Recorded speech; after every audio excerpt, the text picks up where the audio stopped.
मेरे प्यारे हिंदी के प्रतियोगी अभ्यर्थियों, हिंदी वाग्धारा चैनल में आज आपका पुनः स्वागत है। एक नई श्रृंखला के प्रश्नों के साथ उम्मीद करता हूँ इन श्रृंखलाओं के प्रश्न आपको बेहतर लग रहे होंगे, क्योंकि ये सारे प्रश्न किसी न किसी परीक्षा में पूछे गए हैं, एक बार, दो बार, तीन बार। तो ये आपके लिए भी परीक्षाओं के लिए उपयोगी होंगे। तो इन प्रश्नों का आप अध्ययन शुरू से अंत तक जरूर करेंगे, इस उम्मीद के साथ आइए पहले प्रश्न की शुरुआत हम लोग करते हैं। पहला प्रश्न है हमारा, बाह का सामान्य बहुवचन है। ए बाहों, बी बाहुओं, सी बाहें, डी बाजुओं। तो कह रहा है एक सामान्य बहुवचन। सामान्य बहुवचन में जो हम सामान्य रूप से बहुवचन बनाते हैं वही होता है। तो बाह का तत्सम बाहें हो जाएगा। विकल्प सी हमारा सही हो जाएगा। प्रश्न नंबर 2, इनमें किस शब्द का प्रयोग हमेशा बहुवचन में होता है? ए होठ, बी सूरज, सी पानी, डी सोना। तो होठ का बहुवचन हमेशा होता है, बहुवचन रूप में ही इसका प्रयोग होता है। आप जानते हैं कुछ शब्द ऐसे हैं जो प्रायः परीक्षाओं में बार बार पूछे जाते हैं। आंसू, प्राण, लोग, दर्शन, होठ, केस, बाल, दाम, हस्ताक्षर, समाचार पत्र, ये सब हमेशा बहुवचन में ही होते हैं। उसी में से एक होंठ भी है, इसलिए विकल्प ए हमारा हो जाएगा सदा बहुवचन ए। प्रश्न नंबर 3, निर्विभक्ति आधार पर बहुवचन शब्द पहचानिए। निर्विभक्ति मतलब जो विभक्ति रहित हो, यानी वाक्य में वह शब्द ना प्रयोग किया गया हो या ना करने लायक हो, ऐसा शब्द वो निर्विभक्तिक होता है। और सविभक्तिक वो होता है या तिर्यक वो होता है बहुवचन जो वाक्य में प्रयोग करके बनाया जाता है। तो ये निर्विभक्तिक पूछ रहा है जो सामान्य रूप से बनता है। तो विकल्प है हाथियों, लड़के, रातों, लड़कों। तो हाथियों, रातों, लड़कों को हम वाक्य में प्रयोग करते हैं, तब करते हैं तो सविभक्तिक हो जाता है। और लड़का का लड़के निर्विभक्तिक है, इसलिए बी जो है हमारा हो जाएगा निर्विभक्तिक बहुवचन। प्रश्न नंबर 4, दशरथ के प्राण राम के लिए आकुल थे, वाक्य में मुख्य विशेष्य है। दशरथ, राम, प्राण, आकुल। तो आकुल जो है किसकी विशेषता बता रहा है, वो किस क्या है? तो वो प्राण जो है आकुल है, व्याकुल है। तो आकुल प्राण, आकुल जो है विशेषण है, प्राण जो है विशेष्य है, इसलिए जो है ये विकल्प सी की विशेषता प्राण की बता रहा है। विकल्प सी हमारा सही हो जाएगा। प्रश्न नंबर 5, विशेषणों में तुलना के आधार पर कितनी अवस्थाएं होती हैं? ए 2, बी 5, सी 4, डी 3। तो तुलना के आधार पर हम जानते हैं विशेषण की 3 अवस्थाएं होती हैं, मूलावस्था, उत्तरावस्था और उत्तमावस्था। जैसे अगले में उदाहरण भी दिया है, तो पहले हम इसको देख लेते हैं। 3 अवस्थाएं हमारी विकल्प डी सही हो जाएगा। प्रश्न नंबर 6, न्यूनतम विशेषण की कौन सी अवस्था है? ए मूलावस्था, बी उत्तरावस्था, सी उत्तमावस्था, डी कोई नहीं। तो न्यून जो है इसमें मूलावस्था होगा, मूल शब्द होगा, न्यूनतर उत्तरावस्था होगी और न्यूनतम उत्तमावस्था होगा। तो इस तरह से जो है हमारा विकल्प सी सही हो जाएगा, उत्तमावस्था। प्रश्न नंबर 7, अपादान कारक उत्तम पुरुष बहुवचन रूप होगा। अपादान कारक उत्तम पुरुष बहुवचन, तो उत्तम पुरुष में जानते हैं हम, मैं एक वचन में, हम बहुवचन में आता है। ए हमसे, बी मुझसे, सी मुझको, डी हमको। तो अपादान में पंचमी विभक्ति अपादान कारक में बहुवचन के रूप में पूछ रहा है।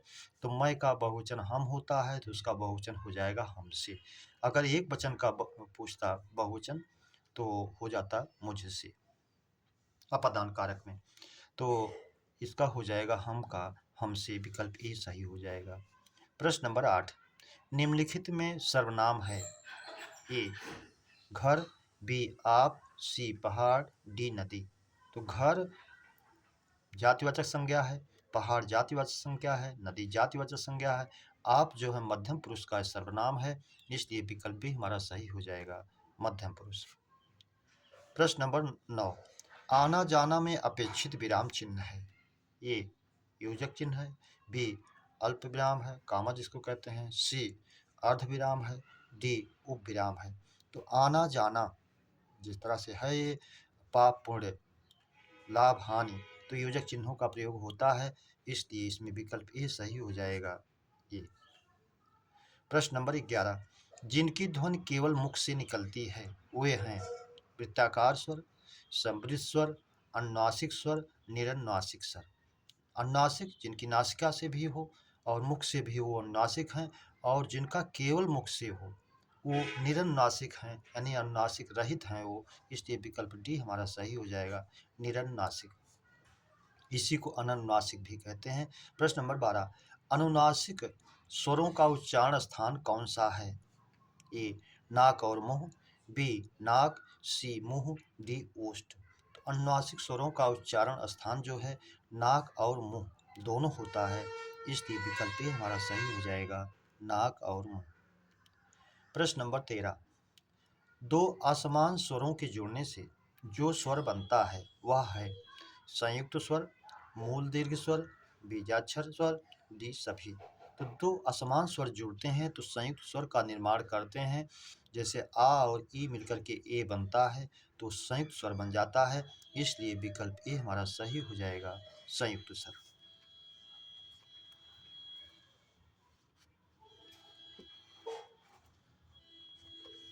प्रश्न नंबर 14, व्याकरण में परंपरागत रूप से स्वरों की संख्या है ए 11, बी 12, सी 10, डी 14। तो वास्तव में परंपरागत रूप से हमारे स्वरों की संख्या 11 ही है, इसलिए विकल्प ए सही हो जाएगा, 11। प्रश्न नंबर 15, वाक्य के मध्य में जहां बहुत कम ठहराव हो किस विराम चिन्ह का प्रयोग होगा? ए कामा, बी उपविराम, सी योजक, डी पूर्ण विराम। जहाँ बहुत कम हम ठहरेंगे वहाँ पर अल्प विराम का प्रयोग करेंगे, इसलिए विकल्प ए हमारा सही हो जाएगा, अल्प विराम।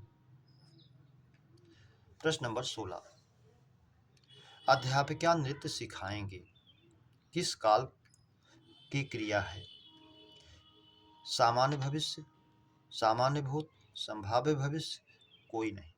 तो सामान्य रूप से अध्यापिका नृत्य सिखाएंगे बात कर रहा है भविष्य की, तो सामान्य भविष्य में जाएगा, इसलिए विकल्प ए हमारा सही हो जाएगा, सामान्य भविष्य। प्रश्न नंबर 17, भूतकाल के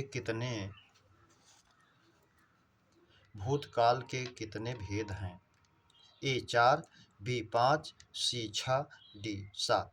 तो हम जानते हैं भूतकाल के हमारे 6 भेद हैं, सामान्य भूत, आसन्न भूत, अपूर्ण भूत, पूर्ण भूत, संदिग्ध भूत और हेतुमत भूत। ये 6 भेद हो जाते हैं, इसलिए विकल्प सी हमारा सही हो जाएगा, 6।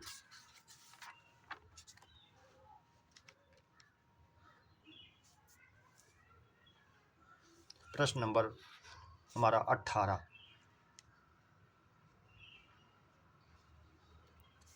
पहला प्रश्न है, संभव है कि हम कल सिनेमा देखने जाएंगे में काल है? ए सामान्य भूत, बी संदिग्ध भूत, डी सामान्य भविष्य, सी सामान्य भविष्य, डी संभाव्य भविष्य। संभव है कि हम कल सिनेमा देखने जाएं या देखने जाएंगे, तो ये भविष्य काल में संभावना व्यक्त की जा रही है, इसलिए संभाव्य भविष्य में जाएगा, विकल्प डी। प्रश्न नंबर 19, आप गाएं तो मैं नाचूं में काल है संभाव्य भविष्य, हेतुमत भविष्य, सामान्य भविष्य, कोई नहीं। तो शर्तात्मक है वाक्य, कंडीशनल है, हेतुमत। यदि वह आए तो मैं जाऊं, यदि वह गाए तो मैं नाचूं, यदि वह कहे तो मैं प्रयास करूं, तो हेतुमत भविष्य में जाएगा, विकल्प बी हमारा सही हो जाएगा। प्रश्न नंबर 20, वह आई हो तो मेरी चिट्ठी उसे दे देना में काल है, वह आई हो तो मेरी चिट्ठी उसे दे देना। ये संभाव्य वर्तमान की बात कर रहा है, विकल्प दिया है संभाव्य वर्तमान, अपूर्ण वर्तमान, पूर्ण वर्तमान, डी कोई नहीं। तो वर्तमान काल में संभावना व्यक्त की जा रही है कि यदि वह आई हो तो मेरी चिट्ठी उसे दे देना, तो संभावना की बात हो रही है और वर्तमान काल में हो रही है, इसलिए विकल्प ए सही हो जाएगा, संभाव्य वर्तमान। प्रश्न नंबर 21, भूतकाल में सकर्मक क्रिया के रहने पर किस परग स्वर का प्रयोग होता है? ए ने, बी को, सी से, डी का। तो भूतकाल में सकर्मक क्रिया जब है तो ने परसर का प्रयोग होता है। जैसे राम ने श्याम को पुस्तक दिया, तो यह जो है ने परसर का प्रयोग होगा, इसलिए विकल्प ए हमारा सही हो जाएगा, ने। प्रश्न नंबर 22, उसने टेढ़ी चाल चली में कारक है। ए कर्ता कारक, बी करण कारक, सी संप्रदान कारक, डी संबंध कारक। तो उसने टेढ़ी चाल चली, यह जो है कर्ता कारक का उदाहरण है, उसने। तो विकल्प ए हमारा सही हो जाएगा, कर्ता कारक। प्रश्न नंबर 23, निम्न में तत्सम शब्द है। ए दही, बी जीर्ण, सी गेंद, डी कान। तो दही तत्सम नहीं है, इसका तत्सम होता है दधि। जीर्ण ये तत्सम है, इसका तद्भव होता है जीन, तो विकल्प भी हमारा तत्सम के रूप में सही हो जाएगा। गेंद का तत्सम होता है गजेंद्र और कान का तत्सम होता है कर्ण। प्रश्न नंबर 24, निम्न शब्दों में कौन सा शब्द विदेशी है। ए टिकट, बी मध्य, सी मयूर, डी वचन। तो इसमें टिकट जो है अंग्रेजी भाषा का शब्द है, इसलिए यह विदेशी शब्द है, विकल्प ए हमारा सही हो जाएगा, टिकट। प्रश्न नंबर 25, जालक का तद्भव है। ए झरोखा, बी चालक, सी झलक, डी नालक। तो झरोखा का तत्सम जो है जालक होता है, हम जानते हैं, इसलिए जालक का तद्भव जो है झरोखा होगा, विकल्प ए हमारा सही हो जाएगा। अगर खिड़की होती तो उसका तत्सम होता वातायन, झरोखा का जालक। प्रश्न नंबर 26, आनंद शब्द का उचित पर्याय है। ए मोदहर्ष, बी अचल प्रमोद, सी तनुज आमोद, डी साल उल्लास।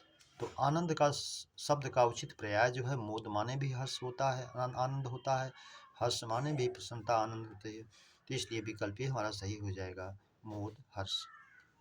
प्रश्न नंबर 27, कंदर्प पुष्पधन्वा और पंचसर पर्याय है। ए कामदेव, बी गौरीसुत, सी महादेव, डी पुरंदर। तो पुरंदर इंद्र का है, महादेव भगवान शंकर का है, गौरीसुत गणेश जी का है, कामदेव जो है ये कंदर्प पुष्पधन्वा और पंचसर का है, इसलिए विकल्प सही हो जाएगा, कामदेव। प्रश्न नंबर 28, अनि शब्द का सही पर्यायवाची है। ए सफरी, बी स्वादिष्ट, सी सेना, डी सेत। तो अनि या अनीक कहे, कटक कहे, ये सब हमारे जो है सेना के पर्यायवाची हैं, इसलिए विकल्प सी हमारा सही हो जाएगा। प्रश्न नंबर 29, निम्न में अंतर का अर्थ नहीं होता। ए दूरी, बी आकाश, सी शेष, डी हृदय। तो अंतर का अर्थ कह रहा है कौन सा नहीं होता है, तो दूरी होती है और उसके बाद जो है अर्थ नहीं होता, आकाश भी है, शेष भी है, हृदय नहीं होता, इसलिए विकल्प डी हमारा सही हो जाएगा, हृदय। प्रश्न नंबर 30, जितेंद्रिय का सही संधि विच्छेद है। ए जित प्लस इंद्री, जित प्लस इंद्री, जिता प्लस इंद्री, कोई नहीं। तो जित ता में आ है, उधर इंद्री है, ए है, ई है, तो दोनों का मिलकर के आ और ई ए हो जाता है, गुण संधि में जितेंद्रीय शब्द बनता है, इसलिए विकल्प ए हमारा सही हो जाएगा। प्रश्न नंबर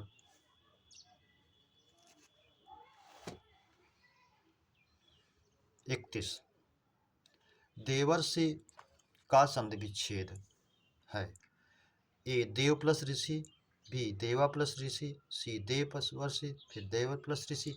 तो देव प्लस ऋषि आया, आ के बाद रे आए या रे आए तो उसका अर हो जाता है गुण स्वर संधि में, इसलिए विकल्प ये सही हो जाएगा, देव प्लस ऋषि ही देवर्षि। वैसे भी आप जानते हैं ऋषि शब्द प्रायः गुण स्वर संधि में आता है, देवर्षि है, महर्षि है, राजर्षि है, ब्रह्मर्षि है। प्रश्न नंबर 32, गो का अनेकार्थी नहीं है। ए गाय, बी किरण, सी स्वर्ग, डी गयंद। तो गयंद जो गजेंद्र का है, आप जानते हैं गाय, किरण, इंद्री, स्वर्ग, पृथ्वी ये सब गो के अनेकार्थी हैं, इसलिए विकल्प डी गयंद जो है नहीं होगा। प्रश्न नंबर 33, मैं नीर भरी दुख की बदली, यह किसकी पंक्ति है। ए महादेवी वर्मा, बी जयशंकर प्रसाद, सी सुमित्रानंदन पंत, डी रामधारी सिंह दिनकर। तो मैं नीर भरी दुख की बदली प्रसिद्ध कथन है इनका महादेवी वर्मा जी की पंक्तियों का, इसलिए विकल्प ए सही हो जाएगा, महादेवी वर्मा। मेरे प्यारे बच्चों, इस श्रृंखला के प्रश्नों की चर्चा पर चर्चा हम लोगों ने विधिवत की। उम्मीद करता हूँ ये श्रृंखला आपको अच्छी लगी हो, इसके प्रश्न आपको बेहतर लगे हों, तो इसको आप अपने मित्रों में सब्सक्राइब, लाइक और शेयर अवश्य करें। इसी उम्मीद और अपेक्षा के साथ आप सभी को हृदय से धन्यवाद। जय हिंद।